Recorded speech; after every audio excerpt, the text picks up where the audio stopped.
Shri Nitin ജോർജാണ്. Shri Nitin George, താങ്കൾക്ക് എന്ത് തോന്നുന്നു?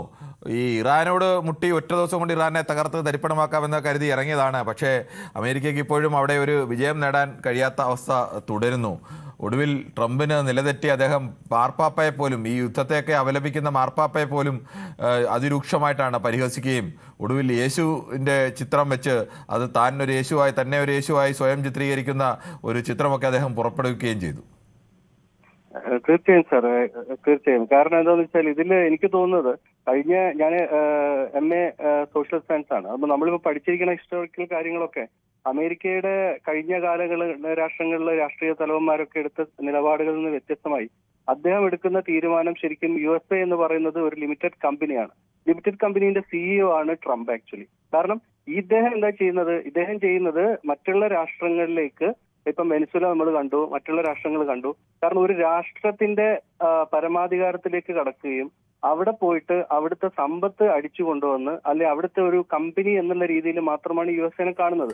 അത് മറ്റുള്ള രാഷ്ട്രങ്ങൾ എതിർക്കുന്ന സമയത്ത് ആ രാഷ്ട്രത്തിന് സാമ്പത്തിക ഉപരോധവും അല്ലെങ്കിൽ അതുപോലുള്ള കാര്യങ്ങളും നടത്തിക്കൊണ്ട് അവര് ഇപ്പൊ GCC നമുക്കറിയാം. GCC ഇപ്പൊ ലോകരാഷ്ട്രങ്ങളെല്ലാം തന്നെ എവിടെ പ്രശ്നങ്ങൾ ഉണ്ടെങ്കിലും ഇന്ത്യയെ പോലുള്ള ഒരു രാഷ്ട്രത്തിന് അത് ബാധിക്കും. കാരണം ഇന്ത്യയിലുള്ള ഒരുപാട് സമ്പത്ത് നമുക്ക് നേടിത്തരുന്ന വിദേശ കാര്യങ്ങളൊക്കെ തന്നെ. അപ്പൊ ഞാനൊരു ബാങ്കറാണ്, പക്ഷെ നമുക്കറിയാം മറ്റുള്ള ഫണ്ടുകളും കാര്യങ്ങളൊക്കെ തന്നെ വളരെ കുറവാണ്. അപ്പം നമ്മളെ ദൈനംദിന ജീവിതത്തിൽ, സാധാരണക്കാരന്റെ ദൈനംദിന ജീവിതത്തിലേക്ക് ട്രംപിന്റെ തീരുമാനം, അതായത് എത്രയോ അകലങ്ങളിൽ ഇരുന്നിട്ട് ഒരു വ്യക്തിയുടെ മാനസികമായ പ്രശ്നങ്ങളും കാര്യങ്ങളൊക്കെ നമുക്ക് അത് എഫക്ട് ചെയ്യുന്നു. അത് നമ്മുടെ കുട്ടികളെ എഫക്ട് ചെയ്യുന്നു.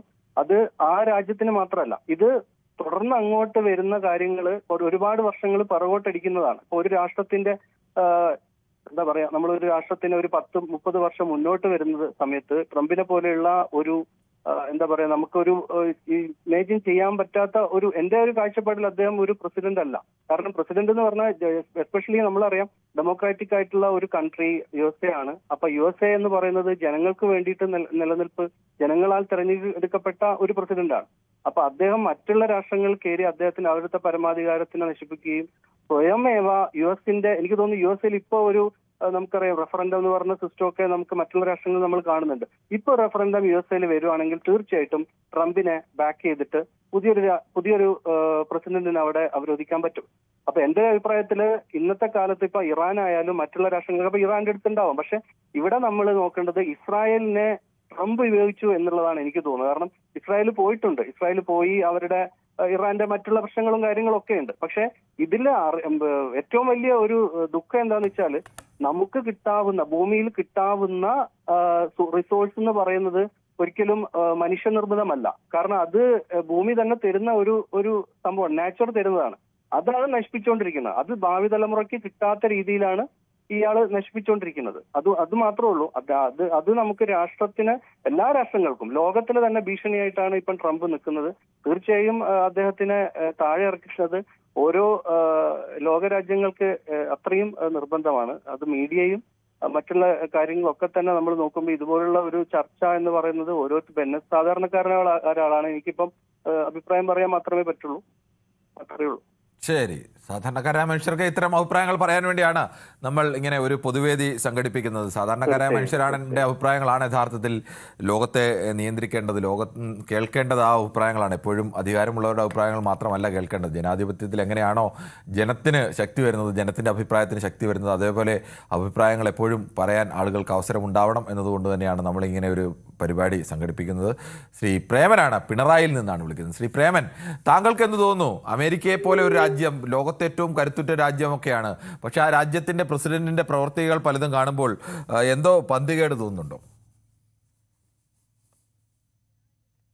ശ്രീ രാജനാണ് താമരശ്ശേരിയിൽ നിന്ന്. ശ്രീ രാജൻ, താങ്കൾക്ക് പറയാം. നമസ്കാരം കിരൺജി. നമസ്കാരമുണ്ട്, പറഞ്ഞു. അമേരിക്കൻ പ്രസിഡന്റ് വട്ടളയ രീതിയിലാണ് അദ്ദേഹത്തിന്റെ പെരുമാറ്റം ഇപ്പോൾ ഉണ്ടാകുന്നത്. ഇറാനെ ആക്രമിച്ചു, ഇറാൻ ശക്തമായി തിരിച്ചടിക്കുന്നത് കൊണ്ട് അമേരിക്ക ആകെ ഉരിവാല് വിട്ട അവസ്ഥയിലാണ്. ലോകത്തുള്ള പല രാജ്യങ്ങൾക്ക് ഇയാളെ പ്രവൃത്തി കൊണ്ട് വളരെ വിഷമം ഉണ്ടായിട്ടുണ്ട്. ഇത് എത്രയും വേഗം തീർക്കണമെന്നാണ് എന്റെ അഭിപ്രായം. ശരി, ഹലോ, താങ്കളുടെ അഭിപ്രായം വ്യക്തമാണ്. ശ്രീ ചന്ദ്രൻ നായരാണ് തിരുവനന്തപുരത്ത് നിന്ന്. ശ്രീ ശ്രീ ചന്ദ്രൻ നായർ, താങ്കൾക്ക് എന്ത് തോന്നുന്നു? യഥാർത്ഥത്തിൽ ഇറാനെ ആക്രമിക്കാനൊക്കെ തുനിയുമ്പോൾ ആദ്യ ദിവസം തന്നെ ഇറാന്റെ അന്നത്തെ പരമോന്നത നേതാവ് അയത്തുള്ള ഖമനയെ കൊലപ്പെടുത്തുകയും അദ്ദേഹത്തിന്റെ ബന്ധുക്കളടക്കം കൊലപ്പെടുത്തുകയൊക്കെ ചെയ്യുമ്പോൾ ഇറാൻ തകർന്നു വീണു എന്നായിരിക്കും ചിലപ്പോൾ ട്രംപ് കരുതിയത്. പക്ഷേ മാസം ഒന്ന് കഴിഞ്ഞിട്ടും ഇതുവരെ അവർ തകർന്നു വീഴുന്നില്ല എന്ന് മാത്രമല്ല, ചെറുത്തുനിൽപ്പ് തുടരുകയാണ്. ട്രംപിന്റെ കൈ വല്ലാതെ പൊള്ളി നിൽക്കുകയാണ്. ആ അവസ്ഥയിൽ നിൽക്കുമ്പോഴും ഇപ്പോൾ മാർപ്പാപ്പയോടും ട്രംപ് യുദ്ധം അവസാനിപ്പിക്കണമെന്ന് പറയേണ്ടത് മാർപ്പാപ്പയുടെ ഉത്തരവാദിത്തമാണ്. അദ്ദേഹം അത് നിറവേറ്റിയ മാർപ്പാപ്പയോടും അദ്ദേഹത്തിന് വിദേശ നയത്തെക്കുറിച്ച് അറിയില്ല, അദ്ദേഹത്തിന് ഇത്തരം ആണവായുധങ്ങളെക്കുറിച്ച് അറിയില്ല എന്നൊക്കെയാണ് പറയുന്നത്. സാർ, പ്രശ്നങ്ങൾ വീണ്ടും ഗുരുതരമാവുകയാണ്. മാർപ്പാപ്പ ഒരു മധ്യസ്ഥന്റെ ഭാഗത്ത് നിന്ന് സംസാരിച്ചതിൽ ഒരു തെറ്റുമില്ല. അദ്ദേഹത്തിനെ കളിയാക്കുന്നത് മറ്റുള്ള രാജ്യങ്ങളും കണ്ടുകൊണ്ടിരിക്കുകയാണ്. അപ്പൊ ആരിറങ്ങി തിരിച്ചാലും ട്രംപിന്റെ ഭാഗത്തുനിന്ന് ഈ പ്രശ്നം തന്നെ ഉണ്ടാവും.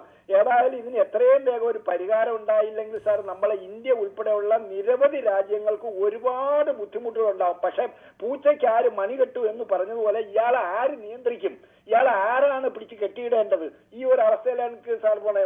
ഒരു പരമോന്നതനായ ഒരു മനുഷ്യനെ എന്താണെന്ന് വെച്ച് കഴിഞ്ഞാൽ അദ്ദേഹത്തിന്റെ ഒരു നിർദ്ദേശം പോലും വില കൊള്ളാതെ അദ്ദേഹത്തിനെ കളിയാക്കിക്കുന്ന ഒരു സാഹചര്യമാണ് ഇന്ന് ലോകം കാണുന്നത്. ശരി, ശ്രീ ചന്ദ്രൻ നായരാണ് അഭിപ്രായം പറയുന്നത്. ശ്രീ സുരേഷ് കുമാറാണ് തിരുവനന്തപുരത്ത് നിന്ന്.